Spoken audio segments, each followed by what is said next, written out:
So I was in Palo Alto. I did grad school at Stanford, and I lived in a house with a lot of people.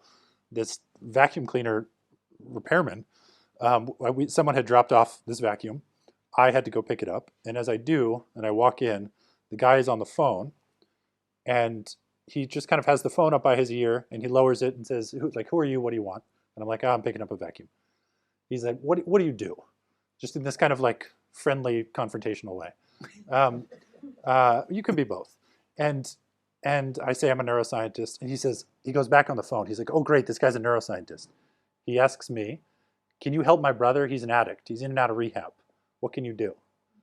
And I said, uh, uh, "I'm not really sure. Addiction is complicated. It could be a social thing. There's probably some mechanisms down in the weeds, but context matters. Like I can't help." And his response was, "I work with vacuums because I can fix them. Why do you work with brains if you can't fix them?" And that was a profound moment for me as a laboratory scientist. Uh, Yitzhak does actually fix them. I just kind of theorize about them.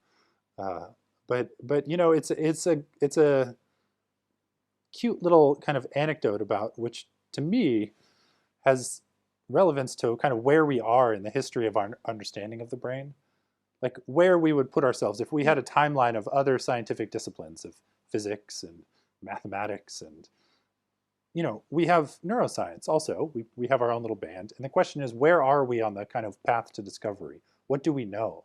And I kind of believe that we're still in the Babylonian era, kind of looking up at the stars, knowing where they'll be but not why.